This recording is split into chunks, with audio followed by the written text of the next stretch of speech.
Hello दोस्तों, नमस्कार। मैं दीपक आप सभी का स्वागत करता हूं हमारे YouTube channel deep study with Deepak पर। दोस्तों, जैसा कि आप सभी को पता है, हमारे यूट्यूब चैनल पे उत्तराखंड की जो जो विशेष सीरीज चल रही है, ठीक है, उसमें 10 पार्ट कंप्लीट हो चुके हैं। ठीक है, तो उसका 11वां पार्ट मैं आज लेके आऊँगा आप लोगों के लिए। उसके अलावा मैं आप लोगों के लिए एक्सप्लेन वाला जो है, जो चैप्टर वाइज आप लोगों को यहाँ पे बताऊँगा। जो उत्तराखंड की डायनेस्टी है, जैसे कि चंद वंश है, परमार वंश है, ठीक है, उसके बाद जैसे कत्यूरी राजवंश है, गोरखाओं का शासन उत्तराखंड में, ठीक है। तो ये सभी जो रिलेटेड हैं, जो इतिहास है हमारा जो पुराना 1857 का स्वतंत्रता संग्राम की जो भूमिका है उत्तराखंड की, वो मैं पूरा आप लोगों को यहाँ पे चैप्टर वाइज पूरा कंप्लीट बताऊंगा। ठीक है, फर्स्ट से लेके लास्ट तक पूरा डीप यहाँ पे बताने वाला हूँ। ये इसका सीरीज जो है वो अलग है, ठीक है। तो इसका आज भी पहला पार्ट है, ये आते रहेगा आप लोगों के लिए, पर डे ये मिलेगा। उसके अलावा जो ऑब्जेक्टिव वाली सीरीज है उत्तराखंड के लिए विशेष, वो तो स्टार्ट वो कंटिन्यू चलेगी ही। ठीक है, तो दोस्तों ज़्यादा टाइम बर्बाद ना करते हुए आते हैं आज के टॉपिक पे। तो दोस्तों, अगर आप नए हैं हमारे चैनल पे तो ज़रूर सब्सक्राइब करें हमारे चैनल को। ठीक है, अगर आपको वीडियो पसंद आए तो लाइक और कमेंट जरूर करें। ठीक है, और अपने फ्रेंड सर्कल पे उसको शेयर ज़रूर करें। तो दोस्तों, तो देखिए शुरू करते हैं आज का जो चंद्रवंश है, जिसके जो महत्वपूर्ण शासक मैं वही बताऊंगा यहाँ पे। वरना ये चंद्रवंश का जो इतिहास है वो काफ़ी लंबा है, 60 से अधिक यहाँ पे शासक जो होते हैं शासन करते हैं। तो ठीक है, जो इम्पोर्टेंट शासक है, जो जहाँ से क्वेश्चन बनते हैं, मैं वही चीज़ें यहाँ पे आप लोगों को बताऊँगा। ठीक है, तो दोस्तों देखिए, फर्स्ट है यहाँ पे, देखिए सोमचंद। ठीक है, तो सोमचंद है जो चंद्रवंश की स्थापना करता है। कत्यूरी सिंहासन पर एक अयोग्य शासक ब्रह्मदेव के बाद कुमाऊं में कोई बड़ी शक्ति नहीं थी। तब सोमचंद्र ने 1025 ईस्वी के आसपास चंपावत में अपनी नई राजधानी बनाकर कुमाऊं की बागडोर संभाली। ठीक है, कुमाऊं की बागडोर संभाली। तो कहीं कहीं ये दोस्तों 700 से 721 मिलता है। ठीक है, ये पॉइंट वाली बात है। तो देखिए, तो इसका जो इतिहास बताता हूँ।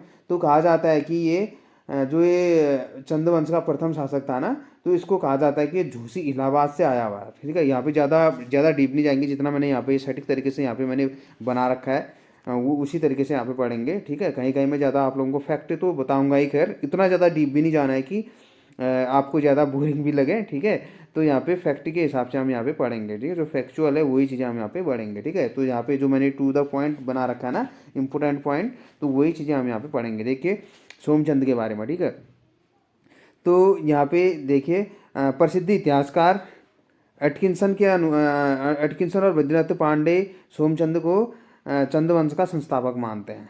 ठीक है, कौन कौन मानते हैं? एक एटकिंसन मानते हैं, दूसरा बद्रीनाथ पांडे। तो क्वेश्चन आ सकता है कि सोमचंद को कौन से इतिहासकार संस्थापक मानते हैं, तो आप लिख सकते हैं एटकिंसन और बद्रीदत्त पांडे। ठीक है, इसके अलावा मैं आप लोगों को फैक्ट यहाँ पे बताऊंगा और, ठीक है, डोंट माइंड या डोंट वेरी।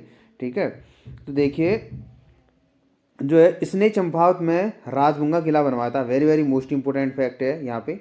ठीक है, जो राजभुंगा किला बनाया था सोमनाथ ने बनाया था, कहाँ?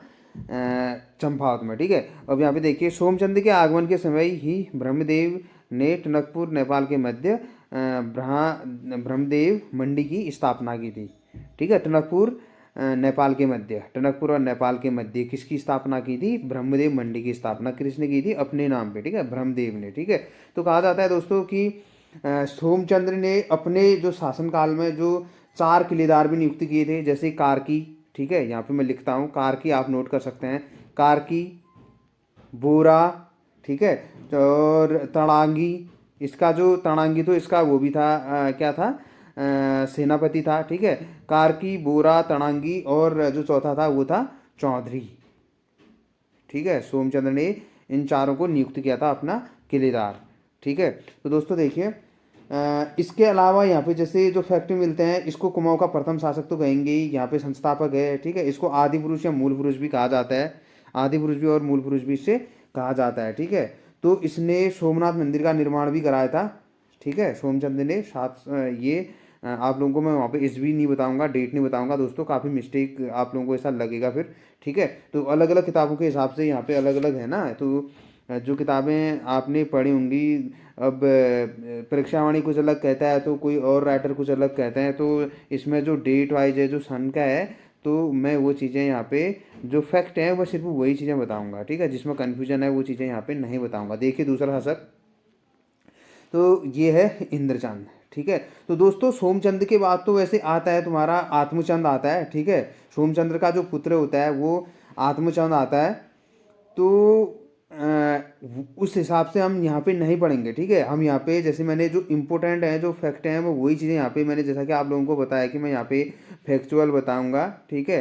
तो यहाँ पे कहने का मतलब ये है कि आप ये गलती ना करें कि जैसे सोमनाथ आया था उसके बाद इंद्रचंदा आया, ठीक है, उसके बाद गरुड़चंदा आया, इस तरीके से आप सीक्वेंस में याद इसको नहीं कर सकते हैं, सीक्वेंस में आप इसको याद नहीं कर सकते, ठीक है। कोई सीरीज के हिसाब से भी आप इसको याद नहीं कर सकते। आप सिर्फ ये देखिए कि यहाँ पे डेट, ठीक है, इंद्रचांद 1024 है, ये इंद्रचांद 1084 ईस्वी में आता है। तो उससे पहले 1025 ईस्वी में कौन आता है, सोमचंद आता है, ठीक है। तो आप इस तरीके से यहाँ पे आप पढ़ सकते हैं, ठीक है। जो जो मतलब यहाँ पे मैंने दे रखा है ना, तो कोई शासक 5-7 के बाद आता है, कोई 10-15 के बाद आता है, जो इम्पोर्टेंट है तो मैं वही चीज़ें यहाँ पे आप लोगों को बता रहा हूँ, ठीक है, ना कि सीक्वेंस वाइज में यहाँ पे कोई नहीं बता रहा हूँ, ठीक है। तो उसके बाद आने के लिए तो आत्मचंद आता है, पूर्णचंद आता है, ठीक है। तो इस तरीके से आता है। तो मैं यहाँ पे इंद्रचंद की बात कर रहा हूँ जो चौथा शासक था यहाँ का, ठीक है। तो इसका जो टाइम पीरियड मिलता है वो क्या मिलता है, 1084 भी मिलता है, ठीक है। अगर आप जो नीरज सहवाल की बुक है तो अगर उसके अकॉर्डिंग आप चलोगे तो उस टाइम पे तो इसका जो बता रखा है उसने उस किताब में जो उस बुक में वो 758 से 758 और 1068 और 1078, ठीक है, 20 साल का इसका जो शासन बता रखा है उसने 758 से 778 तक उसने ये बता रखा है, ठीक है। उन्होंने इस टाइप का बता रखा है। तो यहाँ पे देखिए जो फैक्ट है मैंने अलग अलग किताबों से बना के जो वो है जो फैक्चुअल है बहुत किताबों का इसमें बना रखा है मैंने। तो जो है इम्पोर्टेंट एग्जाम के तरीके से जो आयोग भी एक्चुअल में सही मानता है वो चीज़ें मैं यहाँ पे बता रहा हूँ आप लोगों को, ठीक है। तो देखिए इंद्रचंद चौथा शासक था, ठीक है। इंद्रचंद के द्वारा कुमाऊं क्षेत्र में रेशम उत्पादन वो रेशमी वस्त्र बनाने का कारखाना ये कार्य प्रारंभ किया गया था, किसके द्वारा, इंद्रचंद के द्वारा, ठीक है। यहाँ पे इंपॉर्टेंट फैक्टिव आप लोगों को बताऊंगा दोस्तों, मैं यहाँ पे ज़्यादा ज़्यादा नहीं बताऊंगा, ठीक है। ये रेशम का कारखाना करने वाला ये कौन था, पहला था कुमाऊं का, जो चंपावत में जिसने वो चंपावत में रेशम का उत्पादन करा था, कारखाने लगवाए थे, ठीक है। और ये हो गया। उसके बाद देखते हैं तीसरा ये है गरुण ज्ञानचंद। आप डोंट वेरी, ये इसमें से आपका कोई भी ऐसा नहीं रहेगा कि मतलब ये चीज़ें नहीं बताई, वो चीज़ें मैं आप लोगों को कंफर्म करके ये चीज़ें मैं बता रहा हूँ आप लोगों को। यहाँ पे 3 से 4 पार्ट आने वाले हैं चंद्रवंश के, जिसमें आपको पूरा डीप पढ़ने को मिलेगा और पूरा यहाँ पे कंप्लीट मिलेगा। उसके बाद मैं यहाँ पे आप लोगों को क्विज भी कराने वाला हूँ, इसमें क्विज वाला खुद ही मैं लेके आऊँगा, उसी का मैं वीडियो बनाऊँगा इसमें से, ठीक है। तो देखिए जो यहाँ पे ज्ञान गरुड़ चंद का जो इसका टाइम पीरियड है 1365 से 1420 है, ठीक है। तो ज्ञान गरुड़ चंद 29वां शासक था चंद्रवंश का, ठीक है। फैक्ट है 29वां चंद शासक था। तो इसको ज्ञान गरुड़ चंद को चंद्रवंश का सबसे शक्तिशाली शासक कहा जाता है, ठीक है। तो ज्ञानचंद ने गरुड़ की उपाधि धारण की थी। ऐसा पहला चंद शासक जो दिल्ली के सुल्तान फिरोज शाह तुगलक के दरबार में भेंट अर्पित करने गया था, ठीक है। कहा जाता है कि फिरोज शाह तुगलक ने ही इसको क्या दी थी, गरुड़ की उपाधि थी। और इसका जो राज्य चिन्ह था ना दोस्तों गरुड़ का, ये चंद का, ठीक है, जो इसका राज्य चिन्ह था, जैसे इसने तो उपाधि दी, इसने उपाधि दी गरुड़ की, किसको दी थी, ज्ञान गरुड़ चंद को दी, ज्ञानचंद को दी, ठीक है। तो इसका जो राज्य चिन्ह था वो क्या था, गरुड़ था, ठीक है। जैसा कि यहाँ पे देखिए ज्ञान गरुड़ चंद। तो अगर हम चंदू की बात करें और चंदू शासकों की बात करें पहले से लेकर लास्ट तक करें तो उनका जो राज्य चिन्ह था वो था गाय, इसके अलावा, ठीक है। तो सिर्फ एक ऐसा शासक था जिसका जो राज्य चिन्ह था वो क्या था, गरुड़ था, ठीक है। तो देखिए फिरोज शाह तुगलक ने उसको वो उपाधि दी थी। अब आता है चौथा जो है भारती चंद, ठीक है। तो जैसा कि मैंने आप लोगों को पहले बता रखा है, मैंने यहाँ पे खाली 1 2 3 4 ऐसे करके जो इंपोर्टेंट शासक है वही लिखा है दोस्तों, ठीक है। तो 1437 से 1477 तक, ठीक है। तो यहाँ पे भारती चंद जो है 35वां शासक होता है, वेरी वेरी मोस्ट इंपोर्टेंट है।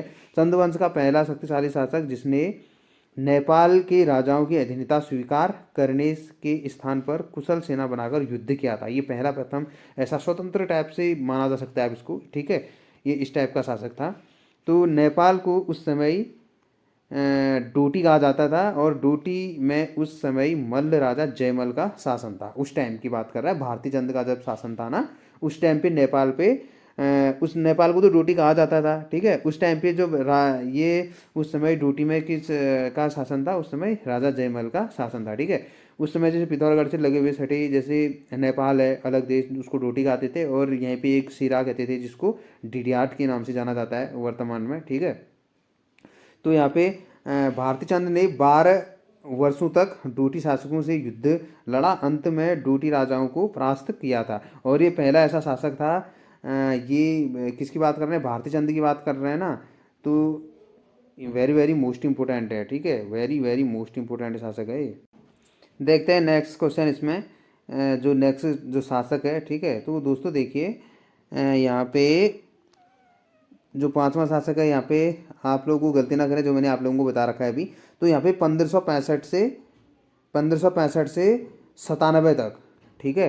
तो दोस्तों जैसा कि मैंने आप लोगों को एक वीडियो में और बता रखा है इससे पहले जो फैक्ट आया था, तो उसमें कहीं कहीं आप इसको 1568 भी आप लोगों को यहाँ देखने को मिलेगा कहीं कहीं, ठीक है। तो आप इसको मान के चलें, 1565 से 97 ये मान के चलें, ठीक है। और कहीं कहीं 68 भी इसका जो मिलता है टाइम पीरियड, 1568 से 97, ठीक है। तो रुद्रचंद जो है 45वां शासक था। तो इसके बारे में थोड़ा सा आप लोगों को यहाँ पे बताता हूँ मैं। मुगल बादशाह अकबर के समकालीन था ये रुद्रचंद, ठीक है, जिसने रुद्रपुर की भी स्थापना की थी। आधुनिक उधम सिंह नगर में स्थित रुद्रपुर की स्थापना इसने करी थी। अल्मोड़ा में स्थित मल्ला महल और रामगंगा के तट पर भव्य शिव मंदिर का निर्माण कराया था इसने, ठीक है। अल्मोड़ा में स्थित मल्ला महल का निर्माण दिए, सुनिए आप देखिए यहाँ पे मल्ला महल, ठीक है। अगर हम पास्ट की बात करें ना, तो मल्ला महल किसी और का बनाया हुआ ऐसा मिलता था, इतिहासकार ऐसा लिखते थे। लेकिन प्रेजेंट टाइम में अगर कोई नया प्रिंट होके आता है, कोई ऐसी बुक आती है, तो हर बुक में आप लोगों को ये मल्ला महल मिलेगा, ठीक है। वरना इसका जो बनाया था जो शासक था वो कुछ और मिलता था, ठीक है। यहाँ पे कहने का नहीं है। तो यहाँ पे रुद्रचंद ने इसको बनाया था, ठीक है। रुद्रचंद ने क्या बनाया था इसको, मल्ला महल का जो बनाया था, ये मल्ला महल का निर्माण इसने कराया था, ठीक है। और रामगंगा तट पर भव्य शिव मंदिर का भी निर्माण इसने कराया था, ठीक है। Rudrachand very very most important शासक है ये भी, ठीक है। धर्म निर्णय नामक पुस्तक की रचना संस्कृत में करवाई थी इसने, ठीक है। और इसके अलावा नए सिरे से सामाजिक व्यवस्था स्थापित की, अपने राज्य में मिलिट्री सेना की स्थापना भी करी थी। किसने करी थी, रुद्रचंद ने की थी, ठीक है। और रुद्रचंद के बारे में आप थोड़ा सा और देखिए यहाँ पे दोस्तों, रुद्रचंद के बारे में जैसे ना, ये रुद्रचंद मतलब मुगल दरबार से बुलाने वाला कौन ऐसा शासक था जिसको रुद्रचंद को बुलाया था, जिसने, वो था अकबर। यानी मतलब मुगल का कौन सा ऐसा शासक था जिसने कुमाऊं के शासक को बुलाया था, वो था रुद्रचंद को बुलाया था, ठीक है। और इसकी जो भेंट होती है ना फर्स्ट टाइम अकबर के साथ, दोस्तों मैं सिंपल भाषा में समझाने की कोशिश करता हूँ, ठीक है। बहुत ही साधारण भाषा में बताने की कोशिश करता हूँ, ठीक है, ताकि आसानी से आप समझ जाएं। और देखिए अकबर से कब मिला था, 1588 में, ठीक है। 1588 में लाहौर में मिला था, ये वेरी वेरी मोस्ट इंपॉर्टेंट है, पहली बार अकबर से 1588 में ये मिला था लाहौर पे, ठीक है। और इसने संस्कृत भाषा का प्रचार प्रसार भी किया था रुद्रचंद ने। और इसने काफ़ी है इसका भी इतिहास, ठीक है। जितना इंपॉर्टेंट है वही चीज़ें मैं बताऊंगा। और रुद्रचंद के दो पुत्र थे, रुद्रचंद के कौन कौन से दो पुत्र थे, वो अभी आगे को आप मैं तुम लोगों को बताऊंगा। यहाँ पे एक तो शक्ति था, ठीक है, शक्ति जिसको शक्ति गोसाई कहते थे, ठीक है, शक्ति गोसाई। और जो दूसरा था वो था लक्ष्मीचंद। तो दोस्तों इतिहास भी उसी का लिखा जाता है जिस जो कोई योग्य होता है, ठीक है, जो योग्य होता है उसी का इतिहास होता है, ठीक है। चाहे फिर कुमाऊं का हो, गढ़वाल का हो, पूरे इंडिया में हो या पूरे विश्व में कोई भी हो, ठीक है, इतिहास उसी का होता है जिसमें कोई बात होती है, ठीक है। वरना शासक तो बहुत सारे आए। तो देखिए नेक्स्ट यहाँ पे मैं आप लोगों को बता रहा हूँ, यहाँ पे चंद, नेक्स्ट जो पॉइंट लिखा है मैंने यहाँ पे, चंद वंश का लक्ष्मी चंद है, ठीक है।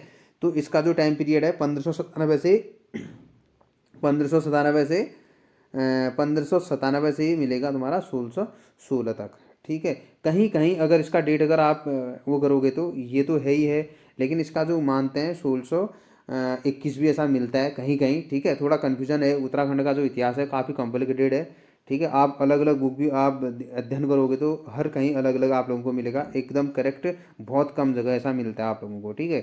तो देखिए राजधानी अल्मोड़ा में बंदोबस्ती कार्यालय की स्थापना किसने करी थी, लक्ष्मीचंद ने करी थी। नए प्रकार के कर लगाए जैसे ज्यूला, सिरती, बेकर, रक्षा, अर्थात प्रशासनिक और कृषि संबंधी सुधार, ठीक है, ये इसने कर लगाए थे। जूला नाम से एक याद आ रहा है आपको, बेजूला, वेजुला एक स्थान भी है वहाँ पे, ठीक है, वेजुला एक स्थान भी है यहीं बागेश्वर कत्यूर घाटी पे बेजुला, ठीक है, जिसके बारे में मैंने आप लोगों को बताया था कल के जो टॉपिक था, कल वाले टॉपिक पे, ठीक है। और वहाँ किसका जन्म हुआ था आप बता सकते हैं, ठीक है। ऑप्शन देता, ऑप्शन क्या दूँ, चलो आप बताइए अगर वीडियो आपने देखी है तो। वेरी वेरी मोस्ट इंपॉर्टेंट था ना वो, इसलिए मैंने अभी यहाँ पे बताया आप लोगों को, ठीक है। उसके बाद इसके अतिरिक्त लक्ष्मीचंद ने प्रसिद्ध ये बागेश्वर के बागनाथ मंदिर का जीर्णोद्धार कराया था 1602 में, ठीक है। हालांकि इसको बाद में दोबारा पुनर्निर्माण, उसका जो कंप्लीट वर्क है दोबारा जब रिपेयरिंग होती है तो वो विक्रमचंद भी इसमें शामिल होता है बाद में, ठीक है। तो यहाँ पे देखिए जो फैक्ट हैं सिर्फ मैं वही चीज़ें आप लोगों को यहाँ पे बताऊँगा आपको, जैसे कि मैं बता चुका हूँ, ठीक है। यहाँ पे क्या हो गया, 1 मिनट, हाँ।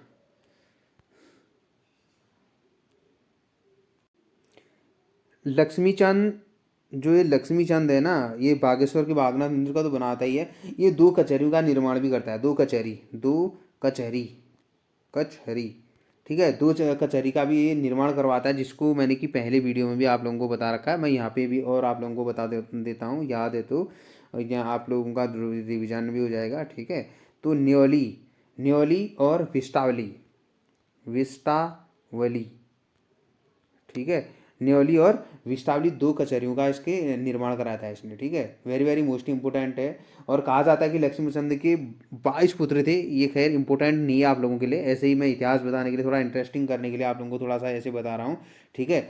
और ये जो शासक था लक्ष्मीचंद, किसका शासक था, एक तरफ गढ़वाल में परमार वंश का शासक चल रहा था, तो दूसरी तरफ कुमाऊं में किसका शासन चल रहा था, ये चल रहा था तुम्हारा चंदू का, और गढ़वाल में परमारों का। तो इसका जो समकालीन था वो कौन था, वो था मानशाह, ठीक है, मानशाह। 7 बार आक्रमण करता है उनके उसमें ही मानशाह, ठीक है। ये मानशाह के शासनकाल में लक्ष्मीचंद जो है 7 बार आक्रमण करता है, ठीक है।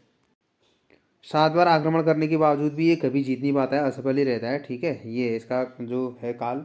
और इसको लखुली बिराली कहते हैं, ठीक है, लखुली बिराली, जिसको क्या कहते हैं, लखुली बिराली कहती थी लक्ष्मीचंद को। वेरी वेरी मोस्ट इंपोर्टेंट है, किसको कहा जाता है, इस टाइप का भी आता है, ठीक है। और इसने ये कोट ब्राह्मणी मंदिर के लिए भूमि विदान करी थी लक्ष्मीचंद ने, ठीक है। तो दोस्तों ये इतना है, ठीक है। बहुत सारे फैक्ट मैंने यहाँ पे आप लोगों को बता दिया, और भी बताना चाहता हूँ, लेकिन वीडियो काफ़ी लंबी बन जाने वाली है। तो दोस्तों देखिए इस चीज़ का भी हमें ध्यान देना पड़ता है। तो देखिए नेक्स्ट जो है बाज बहादुर चंद, हम इसके बारे में पढ़ेंगे 1638 से 1678। Very very most important, very very most important, ठीक है। इसको तो आप स्टार बना के रखिए, वेरी वेरी मोस्ट इंपॉर्टेंट है, ठीक है। ये बाज बहादुर चंद जो है, इसका जो टाइम पीरियड है वो एकदम एक्यूरेट मिलता है, लगभग हर किताब में 1638 से 78 इसका जो टाइम पीरियड है वो मिलता है, ठीक है। इसके अलावा मैं आप लोगों को अब इसके बारे में तो बताता हूँ। ये बाज बहादुर चंद जो है 50वां चंद्र शासक था, ठीक है। जैसा कि आप लोगों को बताया कि 60 के आसपास यहाँ पे हुए थे, 60-61। तो यहाँ पे 50वें नंबर का चंद्र शासक कौन था, बाज बहादुर चंद।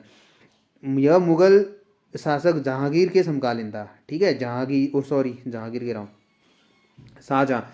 यह मुगल शासक शाहजहाँ के समकालीन था। चंद्रवंश की साम्राज्य विस्तार में, ठीक है, चंद्रवंश के साम्राज्य विस्तार में महत्वपूर्ण भूमिका निभाता है ये, ठीक है, ठीक है। तो यहाँ पे जो चंद्रवंश, ये बाज बहादुर चंद है ना, तो ये क्या करता है कि ये बहुत ही महत्वपूर्ण भूमिका निभाता है चंद्रवंश के साम्राज्य में विस्तार करने में, बहुत ज़्यादा विस्तार करता है ये, ठीक है। जैसा कि आपको बताया इसके जो समकालीन थे, मुगल वंश की अगर बात करें तो शाहजहाँ समकालीन था। अगर पंवार वंश की अगर बात करें तो पृथ्वीपति शाह और फतेह शाह इसके समकालीन थे, ठीक है। और इसने जो है उधम सिंह नगर पे, ठीक है, एक बाजपुर नामक नगर बनाया था। बाजपुर, बाजपुर नगर किसने बनाया था, ये इसी ने बनाया था, ठीक है। और इन्होंने गूंठ नामक जो भूमि होता है वो दान प्रारंभ करा था, ठीक है। गूंठ नामक भूमि दान करा था इन्होंने, बाज बहादुर चंद ने, ठीक है। वेरी वेरी मोस्ट इंपॉर्टेंट है। तो शाहजहाँ ने, ठीक है, शाहजहाँ ने इसको क्या दी थी, शाहजहाँ ने इसे उपाधि दी थी। किसकी उपाधि दी थी, किसकी उपाधि दी थी शाहजहाँ ने इसको, ये दी थी तुम्हारे उसकी क्या कहते हैं, बहादुर, ठीक है, बहादुर सासी, ठीक है, बहादुर की उपाधि और जमींदार की उपाधि, जमींदार, ठीक है। जो ये दो है ना, ये किसकी उपाधि है? ये है तुम्हारे बाज बहादुर चंद की उपाधि है। किसने दी थी? शाहजहां ने दी थी। वेरी वेरी मोस्ट इंपॉर्टेंट है ये, ठीक है। उसके अलावा देखते हैं हम यहाँ पे, तो दोस्तों 3-4 वीडियो में इसका पूरा जो वंश है, पूरी डायनेस्टी कंप्लीट करा दूंगा मैं, ठीक है। आशा है कि आप लोगों को आ रहा होगा, बहुत बेहतरीन तरीके से आप समझ पा रहे होंगे मेरी आवाज़, मेरा जो तरीका है पढ़ाने का, ठीक है। तो देखिए, कैलाश मानसरोवर के तीर्थयात्रियों के लिए 1673 ईस्वी में गुण भूमि दान में दी थी, जैसा कि मैंने अभी आप लोगों को बताया। बाज बहादुर चंद ने उधम सिंह नगर में बाजपुर नगर की स्थापना करी।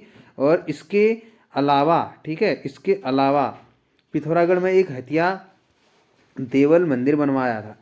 एक हथिया देवल मंदिर बनवाया था। कहाँ बनवाया था? ये पिथौरागढ़ में, ठीक है। अब मैं इसको देखिए बनाया था, और एक ही पत्थर में बने होने के कारण इसे कुमाऊं का सॉरी, कुमाऊं का कैलाश मंदिर भी कहा जाता है। दोस्तों ये जो कैलाश मंदिर भी कहा जाता है का मतलब ये है कि जो महाराष्ट्र में है ना, जो एलोरा का जो मंदिर है, एलोरा, तो एलोरा का जो गुफा मंदिर है एलोरा का, तो इससे इसकी तुलना की जाती है, ठीक है। एक ही पत्थर में जो डिजाइन करा था ना, एक ही पत्थर में बनाया हुआ था, तो इसने एक कहा जाता है कि ये ऐसे ही बनाया था, ठीक है। कहा जाता है कि जो एक मिस्त्री था, मैं उसका अभी ये नाम याद नहीं आ रहा मुझे, तो उसने मतलब ये चाहता था कि मतलब संसार में कुछ इस तरीके से बनाया जाए, अपनी जो स्थापत्य कला है कुछ इस तरीके से मैं यहाँ पे कोई ऐसा डिजाइन क्रिएट करवाऊँ लोगों से, कि जो मिस्त्रियों से, कि मतलब उसके जैसा दुनिया में कोई दूसरा ना बने, ठीक है। एक अमेजिंग आश्चर्य इस टाइप का वाला कोई बने, जैसे ताजमहल बना था, उसकी उसी के हिसाब से ये चलता है। तो ये कहता है कि एक मिस्त्री से कि मुझे कुछ इस तरीके से बना हुआ चाहिए, ठीक है। तो एक मिस्त्री बनाता है, ठीक है। तो बनाता है, तो जब ये बना लेता है, ये आश्चर्यचकित रहता है, ठीक है। उससे पहले की बात बता रहा हूँ, ठीक है। तो उससे पहले की बात बता रहा हूँ, तब चंद शासक जो है उसका हाथ कटा देते हैं, हाथ कटवा देते हैं। उसके बाद क्या होता है कि मतलब वो चाहता है कि जो मिस्त्री होता है वो कहते हैं कि मतलब चंद लोग को घमंड आया, उनके घमंड को डालने के लिए इसने अपनी बेटी से ये मंदिर बनवाया था। इस टाइप का ये इतिहास है, ठीक है। बहुत काफ़ी लंबा इतिहास है दोस्तों, इतना ज़्यादा लंबा इतिहास मैं यहाँ पे बता नहीं सकता क्योंकि वीडियो काफ़ी लंबी बन जाएगी, ठीक है। तो देखिए नेक्स्ट इसमें, तो देखिए यहाँ पे नेक्स्ट जो शासक है यहाँ पे, ठीक है। तो ये है दोस्तों उद्योत चंद, ठीक है। 1678 से 1698, एकदम एक्यूरेट है, एकदम करेक्ट है। ये अधिकतर किताबों में ये चीज़ें आप लोगों को मिलती हैं, ठीक है। जैसा कि मैंने आप लोगों को बताया था कि पूरा करेक्ट करके मैं यहाँ पे लेके आया हूँ। कहीं कहीं किताबों में जो मिलता है मैं वो चीज़ें आप लोगों को यहाँ पे एग्जाम्पल के तौर पे यहाँ पे बता रहा हूँ, ठीक है। चंद शासकों में भारतीय चंद के बाद सबसे प्रचंड और सफल शासक कौन था? उद्योग चंद को माना जाता है, ठीक है। ये किसके समकालीन था? फतेह शाह के समकालीन था ये, ठीक है। फतेह शाह, जिसके शासनकाल में 9 रत्न रहते थे, वेरी वेरी मोस्ट इंपोर्टेंट, ठीक है। वो जिसने नेपाल की ग्रीष्मकालीन राजधानी अजमेरगढ़ में स्थापित की। आप कमेंट के जरिए बताइए कि अजमेरगढ़ कहाँ है, ठीक है। तो ये उसके बाद देखिए, डोटियों से हारने के बाद, जैसे कि नेपाल, ठीक है, हारने के बाद शांति की खोज में लग गया और कई मंदिरों का निर्माण कराए।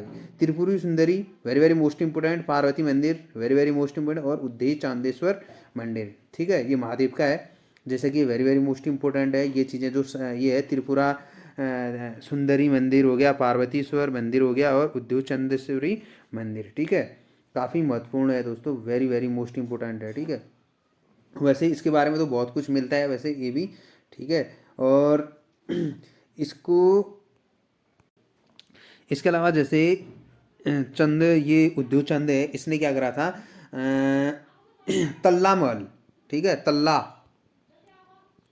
जैसे तल्ला महल, ठीक है। और रंग महल, रंग महल, ये रंगा महल, वो रंग महल है ये, ठीक है। उससे पहले जो मल्ला महल अभी मैंने आप लोगों को बताया था, ठीक है। और ये वो मल्ला महल नहीं, ये अलग है, ठीक है। तल्ला महल है, वो मल्ला महल था, ठीक है। और उसके बाद जैसे लक्ष्मी, दीपावली, दीपावली, ये सभी किसने ये किसने निर्माण कराया था? ये सब ये कराया था उद्योग चंद ने, ठीक है। वेरी वेरी मोस्ट इंपोर्टेंट है, वेरी वेरी मोस्ट इंपोर्टेंट, ठीक है।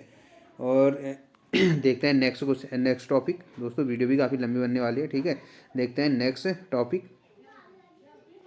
ये जो मंदिर है ना, आप इनको याद करिए, त्रिपुरा सुंदरी, पार्वतीश्वर, उद्देश्वरी मंदिर, ठीक है। उद्योग चंदेश्वरी मंदिर। देखते हैं नेक्स्ट। उसके बाद देखते हैं ज्ञान गरुड़ चंद, इसके बारे में ज्ञान गरुड़ चंद जो है 1698 से 708, ठीक है, 1698 से 700 वो सॉरी 1708, ठीक है।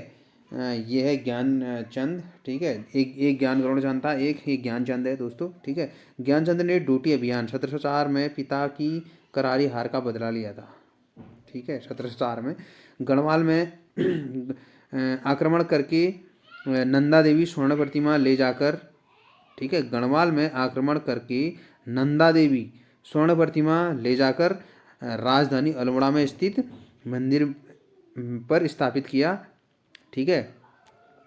और इसने अपने पिता की तरह कई मंदिर बनाए थे ठीक है, इसने अपने पिता की तरह कई मंदिर बनवाए थे, ठीक है। उद्योग चंद ने बहुत सारे मंदिर बनाए थे ना, जैसे कि आप लोगों को बताया भी था कुछ मंदिर जो फेमस हैं, तो ये उद्योग चंद का बेटा था, ठीक है। और इसने अपने पिताजी का करारा हार के लिए बदला लिया था डोटी से 1704 में, ठीक है।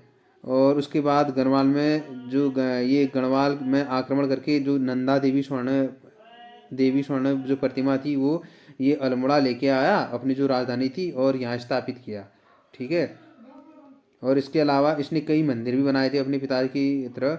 मंदिर का पिथौरागढ़ का चौपाल मंदिर है, ठीक है, पिथौरागढ़ का चौपाल मंदिर है, जहाँ चैतौल मंदिर भी जो पिथौरागढ़ में एक मेला लगता है, ये तो चौपाल मंदिर है ना, पिथौरागढ़ में एक चैतौल मेला भी लगता है, चैतौल मेला लगता है पिथौरागढ़ में, ठीक है। जबकि एक चैती मेला लगता है, चैती मेला कहाँ लगता है, वो उत्तरकाशी में लगता है, ठीक है, उत्तरकाशी में लगता है। और वो जो है किस जनजाति से संबंधित है, आप कमेंट के जरिए बताइए मुझे, ठीक है, आप कमेंट के जरिए बताइए। और उसके बाद ये लकुलेश्वर मंदिर है, अल्मोड़ा का नंदा देवी मंदिर है, ठीक है, और नैनीताल का नैना देवी मंदिर है। दोस्तों इस सभी का निर्माण किसने कराया था, ये कराया था किसने कराया था, ज्ञानचंद ने, ठीक है। ज्ञानचंद का शासनकाल आप लोगों को बताया ना, एक ज्ञान गरुड़ चंद था, ये ज्ञानचंद है, ठीक है, 1698 से 1708 तो इसके अलावा देखिए जो नैना देवी का मंदिर है वहाँ नैनीताल में, ये भी उन्होंने बनाया था। उसके बाद नेक्स्ट देखिए जगतचंद 1708 से 1720, ठीक है। जगतचंद जो है 1708 से 1720 है, ये भी करेक्ट डेट है, हर बुक में ये मिलता है ज़्यादातर। जगतचंद के शासनकाल को इतिहासकारों ने कुमाऊं का स्वर्णकाल कहा। किसके शासनकाल को कुमाऊं का स्वर्णकाल कहा था, जगतचंद के, ठीक है। पूर्वजों के अथक प्रयासों से चंदू का शासन जगतचंद के समय चरमोत्कर्ष पर था। जगतचंद सरल स्वभाव व उदार व्यक्ति थे, ठीक है। और जगतचंद मुगल सम्राट बहादुर शाह के समकालीन थे, औरंगजेब का बेटा ना बहादुर शाह, तो उसके समकालीन थे, ठीक है। इसके बाद ही चंद राज्य की अवनति का काल प्रारंभ हो गया, ठीक है। तो इसके बाद ही अवनति का काल उनका प्रारंभ हो गया। जगतचंद जो है इसके काल को स्वर्णकाल कहा जाता है दोस्तों, ठीक है। और इसके बारे में जैसे वीरणेश्वर जोशी, ठीक है, ये जगतचंद का ही एक जासूस था, वीरणेश्वर जोशी इसी का एक शासक था इसके काल पे, ठीक है, जगतचंद के शासन काल पे। देखिए नेक्स्ट उसके बाद मैं आप लोगों को इसका नेक्स्ट टॉपिक लेके आऊँगा, ठीक है। और यहाँ पे देखिए आप देवीचंद, ये भी, अब इसके बारे में थोड़ा इंट्रोडक्शन देता हूँ मैं। पहले तो देखिए इसका जो काल था 1720 से, जो टाइम पीरियड था 1720 से 1726 था, ठीक है। तो इसको क्या कहा जाता है, कुमाऊँ का मोहम्मद बिन तुगलक। कुमाऊँ का मोहम्मद बिन तुगलक किसको कहा जाता है, कुमाऊँ का मोहम्मद बिन तुगलक, कुमाऊँ का मोहम्मद बिन तुगलक, ठीक है। कुमाऊँ का मोहम्मद बिन तुगलक किसको कहा जाता है, इसी को कहा जाता है, किसको, देवीचंद को, ठीक है। इसके अलावा जैसे देवीचंद को मतलब कहते थे ना, तो इसको क्या कहते हैं, जो देवीचंद है दोस्तों, ये विक्रमादित्य नहीं है, जो विक्रमादित्य, ठीक है, विक्रमादित्य की तरह बनना चाहता था ये, ठीक है। ये विक्रमादित्य बनने की चाह में ये मोहम्मद बिन तुगलक बन गया था। ये कथन किसने कहा था, ये कहा था जो कुमाऊँ इतिहासकार है बद्रीदत्त पांडे, उन्होंने ये कहा था, ठीक है। वेरी वेरी मोस्ट इंपॉर्टेंट है, जो फैक्ट है मैं वो आप लोगों को यहाँ पे बता रहा हूँ, ठीक है। इसके अलावा जैसे देवीचंद को चंद्रवंश का तुगलक किसने कहा था, चंद्रवंश का तुगलक ये एटकिंसन ने कहा था, एटकिंसन महोदय ने कहा था, ठीक है, एटकिंसन महोदय। इन्होंने क्या कहा था, चंद्रवंश का तुगलक इनको कहा था, ठीक है। वेरी वेरी मोस्ट इम्पोर्टेंट है। और देवी चंद की हत्या किसने की थी, ये माणिक गेड़ा ने करी थी, जैसा कि मैंने पहली प्रीवियस वीडियो में भी इसके बारे में आप लोगों को काफ़ी कुछ बताया था, ठीक है। और देवी चंद के जो ब्रह्म ताम्रपत्र अभिलेख है, इसमें इसे महाराजा कुमार और श्री देवी सिंह कहा गया था, ठीक है। एक मिला था ना। और इसके अलावा इसको एक चीज़ और कहा जाता है, वो कहा जाता है रंगीला बादशाह, कुमाऊँ का रंगीला बादशाह, ठीक है। कुमाऊँ का रंगीला बादशाह, ये किसने कहा था, ये देवीचंद को कहा गया था, कुमाऊँ का रंगीला बादशाह, ठीक है। तो दोस्तों देखिए, बहुत सारा मैंने यहाँ पे फैक्ट आप लोगों को बता दिया है, ठीक है। और यहाँ पे 1720 में जगत चंद की मृत्यु के बाद उसका बड़ा पुत्र देवी सिंह गद्दी पर बैठा था, ठीक है। 1720 ईस्वी में, ठीक है, जगत चंद की मृत्यु के बाद उसका बड़ा पुत्र देवी सिंह गद्दी पर बैठा था। लेकिन यहाँ पे इसका भी बहुत सारा इतिहास मिलता है, ठीक है। मतलब जो ये 1720 ईस्वी में जगत चंद की मृत्यु के बाद देवी सिंह गद्दी पर बैठा, यानी देवी चंद बैठा, मतलब देवी सिंह, आप कंफ्यूज मत होइएगा। जो देवी सिंह है ना, ये कौन से वाले अभिलेख में मिलता है, इसका जो उल्लेख है ये ब्रह्म ताम्रपत्र में जो अभिलेख मिलता है ना, उस पे मिलता है, ठीक है। ब्रह्म ताम्रपत्र जो अभिलेख मिलता है, ये उसमें मिलता है इसका नाम, ठीक है, देवी सिंह मिलता है उसमें।